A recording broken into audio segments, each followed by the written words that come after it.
Hi friends, welcome to my channel Phanisri saris. ఈ sari light green colour sari అండి. దీనికి డాట్ గ్రీన్ బార్డర్ వచ్చింది. పైన వచ్చి చిన్న బార్డర్, కింద వచ్చి పెద్ద బార్డర్. చూడండి, బార్డర్కి మ్యాంగో డిజైన్ వచ్చింది. మ్యాంగో డిజైన్ లాగా వస్తుంది. చూడండి, బార్డర్ కూడా చాలా పెద్దదిగానే ఉంది. ఈ శారీ వచ్చేసి శారీ ఇలా ఉంటుంది. దీనికి 1 మీటర్ ప్లెయిన్ వచ్చిందండి. ప్లెయిన్ వచ్చి తర్వాత ఆల్ ఓవర్ ఇలా ఉంటుంది. లోపల 1 మీటర్ ప్లెయిన్ ఉంటుందండి. ప్లెయిన్ ఈ విధంగా ఉంటుంది.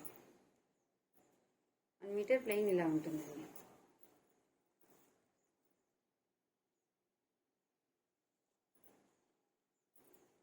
రిమైనింగ్ శారీ అంతా ఇలా ఉంటుంది. ఈ శారీకి పళ్ళు ఇలా ఉంటుంది. పళ్ళు ఇలా ఉందండి. ఇది సెమీ పట్టు శారీ. ఈ బ్లౌజ్ ఇలా ఉంటుంది. చూడండి, ఈ శారీ కాస్ట్ వచ్చి 650 అండి. నచ్చిన వాళ్ళు స్క్రీన్ షాట్ తీసి వాట్సాప్ చేయండి. All over India free shipping.